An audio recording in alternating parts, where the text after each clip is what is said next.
Hello again, I'm Tom and this is Real Sixth String. So today's lesson we're going to be working on everything you need to get started with fingerpicking. It's something I get asked by beginners quite a lot, so I've got a couple of exercises which will help you with your hand position, your rhythm and how to apply it all in context. The first example I have is a very simple fingerpicking pattern, and the other one that I have is a slightly more advanced clawhammer. But it will show you all of your beginner concepts, everything you need to focus on in order to practice it properly. What we need to know before we start is where our thumb goes, because that's going to be our root note. And our root note, if we're playing an E or a G chord, is going to be our sixth string. If we're playing an A or a C chord, it's going to be our fifth string. And if we're playing a D or an F chord, it's going to be our fourth string.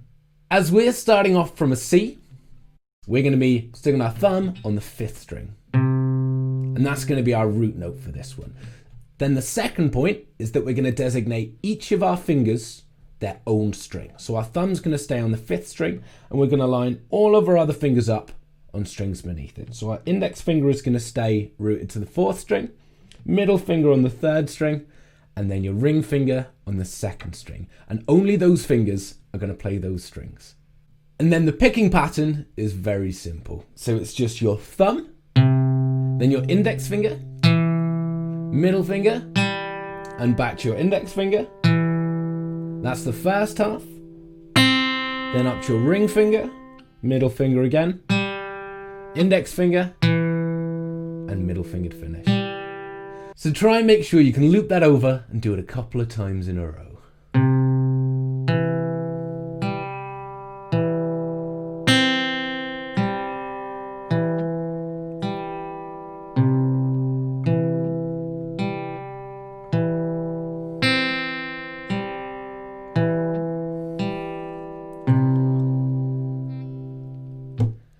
And then once you're comfortable with that one, we're going to start to work in a chord change. So we're just going to move from our C to our A minor.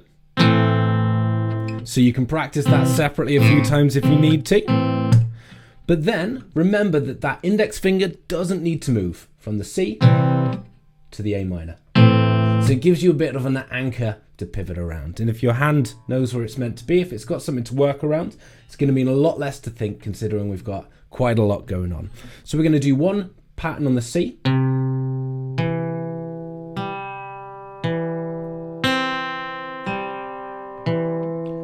Straight to the A minor.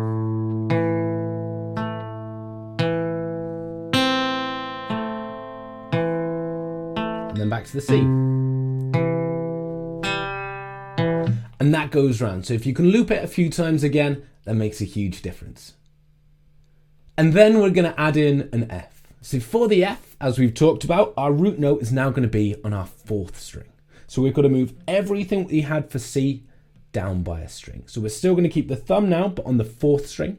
Then all of the other ones are lined up. So your index finger will be on the third string, middle finger on the second, and then your ring finger on the first. And then it's the exact same picking pattern.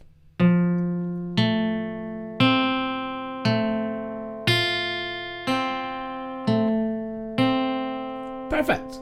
And then if you can try and add the C, A minor and F together, take it at your own pace. And after that, we're going to move to a G.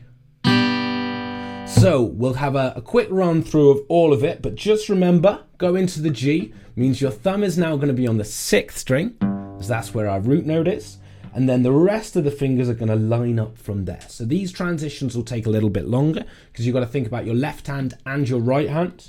But make sure that you've got that exact same position. So your thumb's now going to be on your sixth string, index finger on your fifth string, middle finger on your fourth, and then your ring finger on your third string. And the rest of it's identical.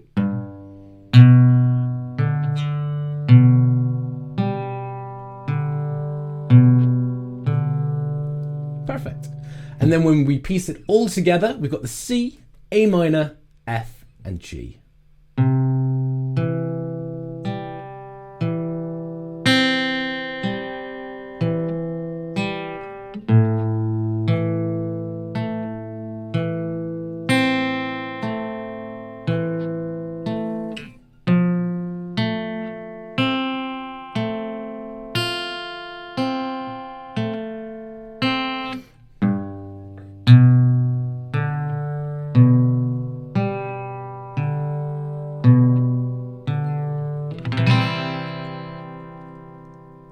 that's our entire first picking pattern. So just remember where your thumb goes, which is what's very important for your hand position, because the rest of your fingers will follow. But they're all just lined up on their own strings, and they only play their own string. The next finger picking pattern we have to work with is the Clawhammer, which is a beautifully epic way of naming absolutely anything. So in essence, it's exactly the same as what we've done, in that your fingers are all going to have their own string and they're going to be the only ones to play them. But now we're going to start moving our thumb around as well. So we're going to start off with a very simple G chord here. And then in the right hand, your index finger needs to be rooted on the third string, your middle finger on your second string, and then your ring finger on your first string. So if you keep those in place, it will keep your hand position. And then from here, our thumb is just going to alternate between the sixth and the fourth strings for our beats. So that's going to be 1, 2, 3, 4. 1, 2, 3, 4. If you can work that bit with a metronome, it will make sure that your timing and your pace is perfect, because it's really easy to flatten this one out. But let's just get used to that first. 1, 2, 3, 4, moving between those two beats. And once you're comfortable with that one, we're going to add in the and after 2. So it's suddenly going to become 1, 2, and 3, 4. And that's going to be your index finger on the third string on the and after 2. So just 1, 2, and 3, 4. 1, 2, and 3, 4. 1, 2, and 3, 4. 1, 2, and 3, 4. Perfect. So make sure that that timing sticks, and then as soon as you're ready to move on, we're just going to add in an and after 3 as well. So that's going to be your middle finger on the second string on the and after 3. So it's going to be 1, 2, and 3, and 4. 1, 2, and 3, and 4. 1, 2, and 3, and 4. 1, 2, and 3, and 4. The next part of that is just to start getting used to moving between that G and an E minor. Seeing as they both start on the same string, the finger picking pattern stays exactly the same, and you've just got to think about the change.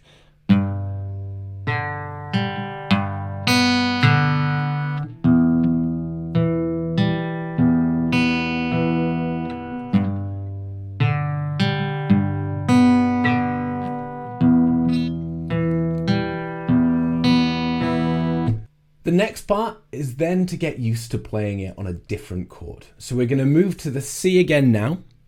And as the C has a root note on the 5th string, that's going to be the note that we play first with our thumb. So we're now going to move our thumb to moving between the 5th and 4th strings.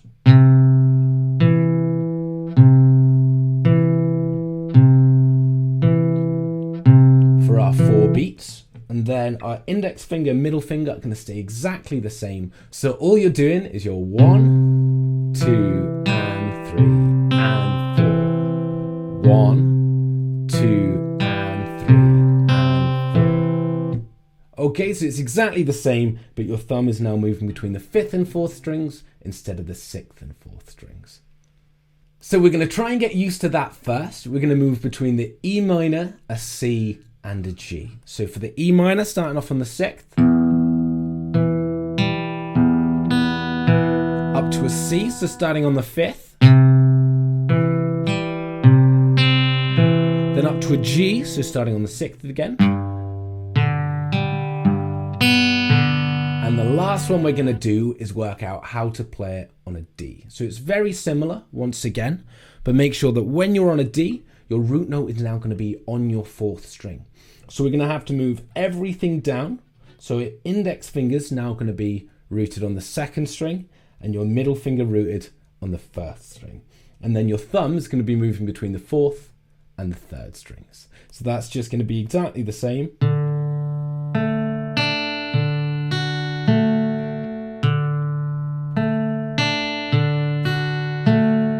And It's exactly the same motion for you, and if you keep that hand position in place, it should mean that that transition can be minimal, and then you can always know where your hand is.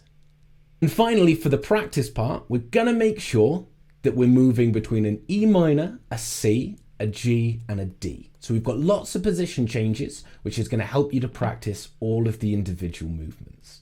My recommendation is to play 2 bars of each chord, which means 2 finger picking patterns on each one. So it means you can get used to the rhythm of it and play the 2 bars. And then if you do need to stop and move between the chords, you've still got the rhythm in mind. Whereas if you're doing 1 bar and stopping, 1 bar and stopping, it's a lot harder to get it to be all smooth together. So we're going to do 2 bars in the E minor.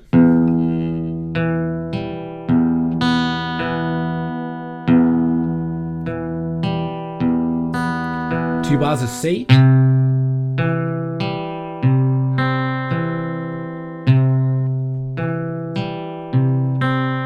2 bars of G.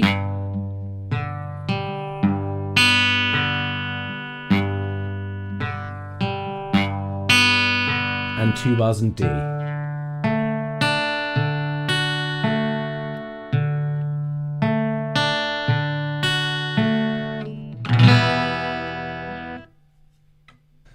One debated part of fingerpicking is whether you should leave your finger on the guitar or whether you should leave your hand floating. Personally, I prefer to leave my pinky on because it means that hand position I can be sure of and I always know where my hand is, but make sure you find what's right for you, find the most organic movement for you. A very important practice point is to make sure that you get the timing of each part before you move forward. And that might mean on the Clawhammer, getting used to this. And even the next day when you come back to practice it, you might have to slow it down again and come back to position 1 before you're then ready to step it up again and work through the 3 different stages.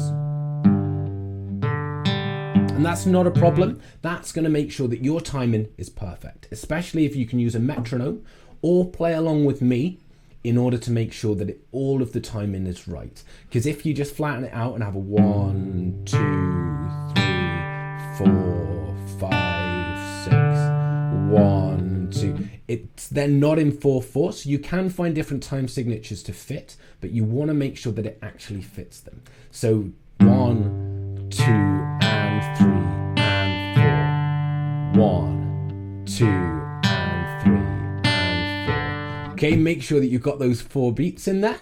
And the last practice point is to make sure that as you're moving around, you try and keep those fingers floating as close to the string as possible. You'll want them to ring out,